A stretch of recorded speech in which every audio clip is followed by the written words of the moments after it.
The wind screamed through the pines like it had a voice of its own, rattling the walls of the small frontier cabin buried under fresh snow. Inside, a lone man sat close to the fire, its orange glow dancing across his weather-worn face. Elias Boone stared into the flames, listening to the pop and crackle of burning wood, the only sound keeping him company on another Christmas night spent alone. The world beyond his door had gone silent long ago, friends lost to war, neighbors driven off by hunger or bullets, and dreams buried beneath the same frozen ground, now locked under winter's grip.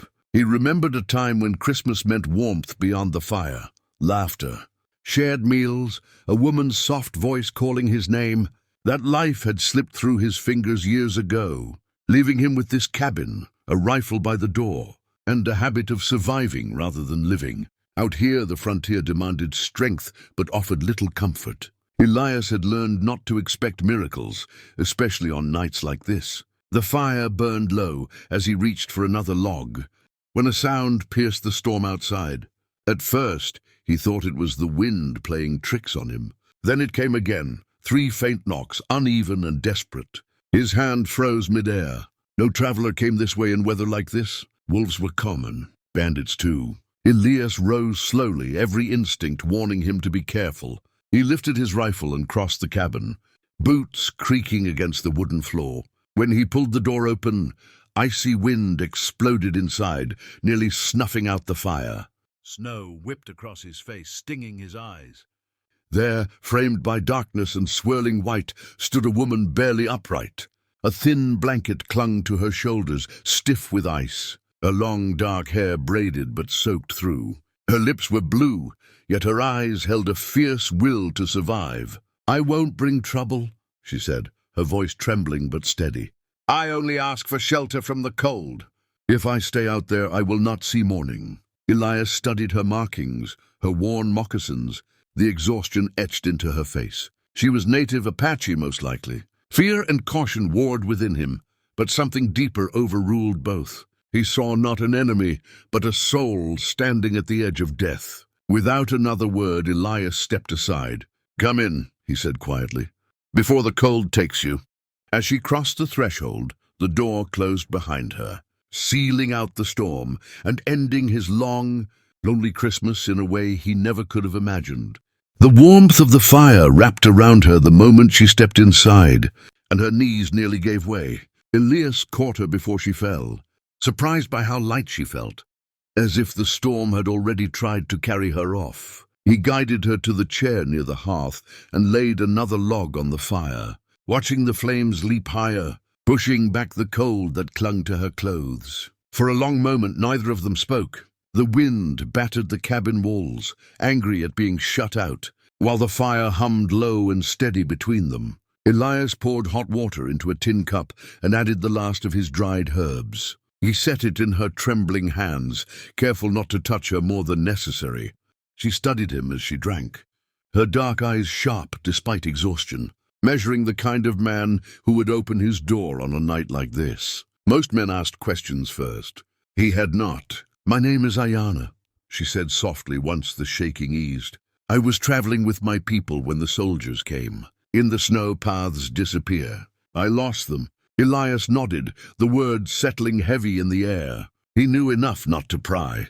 The frontier was cruel to everyone, but it showed no mercy to those already hunted. He set a plate of dried meat and bread near her and stepped back, giving her space. Hunger won out over caution, and she ate slowly, like someone who had learned not to trust abundance. "You're safe here tonight," Elias said at last. "No one comes this way in winter." Ayana glanced toward the door, then back at him. "You live alone?" It wasn't a question. Elias poked at the fire with an iron rod, sparks spiraling upward. "Been that way a long time." She pulled the blanket tighter around her shoulders.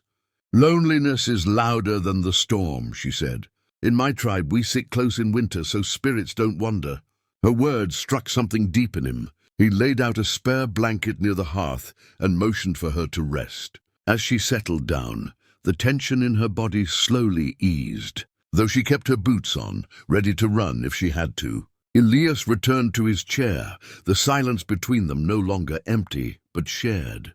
As the night stretched on, the fire cast long shadows across the walls. Elias realized he wasn't listening for memories anymore. He was listening to her breathing, steady and alive. For the first time in years, Christmas night passed without bitterness. Outside, snow continued to fall, but inside the cabin, something quiet and fragile began to grow, an understanding born not of words, but of survival shared by the fire. Morning came softly, as if the world itself was still tired from the storm.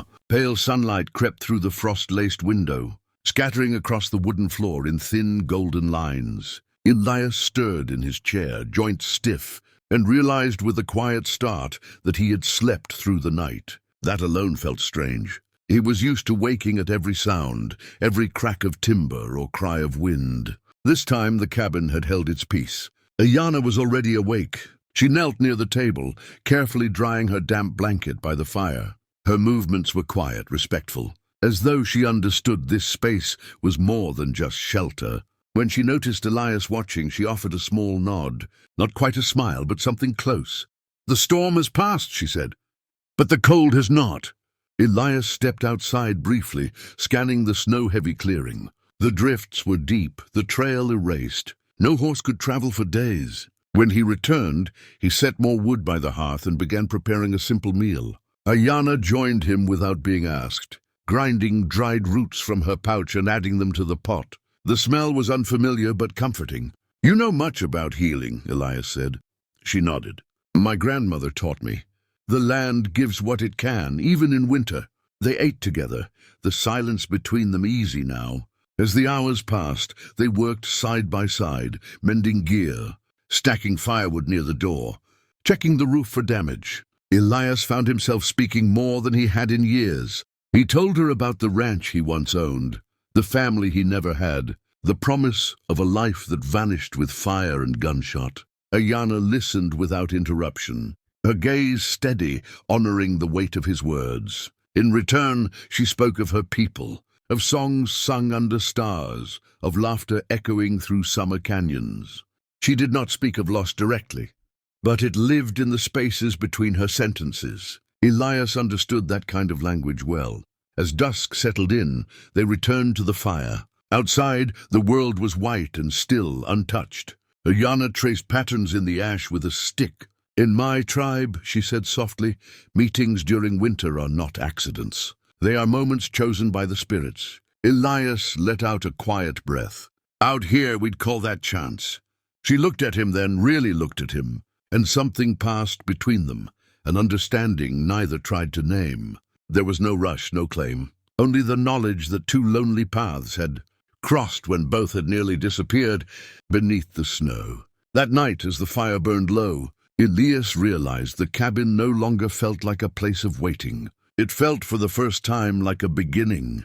The day Ayana prepared to leave arrived under a sky so clear it felt almost cruel. The snow had hardened overnight. The trail finally visible again, winding through the trees like a pale ribbon. Elias stood near the door, tightening the strap on her small bundle, his hands moving slower than usual, as if delaying the moment might change it. The cabin was warm, alive with the familiar crackle of the fire, but an unspoken heaviness settled in the air. Ayana pulled on her gloves and looked around the room, committing every detail to memory: the rough table, the iron stove, the quiet strength of the place.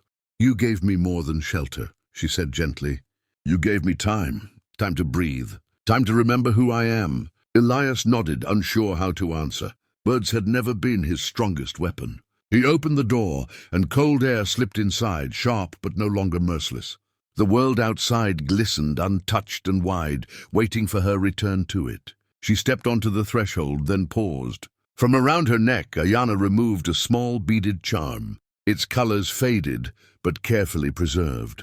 She placed it in Elias's hand and closed his fingers around it. "This is for winter nights," she said. "So you remember you are not invisible." His throat tightened. He hadn't realized how deeply the loneliness had carved itself into him until someone had seen it so clearly. "If the trail brings you back this way," he said, voice low, "there will always be a fire." Ayana smiled then, fully, and it warmed him more than the flames ever could. She stepped away, her figure growing smaller against the bright snow. Yet each step felt purposeful, strong. Elias watched until the trees swallowed her whole. The cabin was quiet when he closed the door, but it was a different kind of quiet. It no longer pressed in on him. Elias added another log to the fire and sat down, the beaded charm resting in his palm. Outside, the sun dipped low, painting the snow in shades of gold and amber. That night, as darkness settled, Elias realized Christmas had come and gone without bitterness. The frontier was still harsh, and winter would return again, as it always did. But he was no longer simply enduring it. Somewhere beyond the trees, a woman carried the memory of his fire, and he carried the certainty that even in the coldest season, refuge could be found and sometimes given.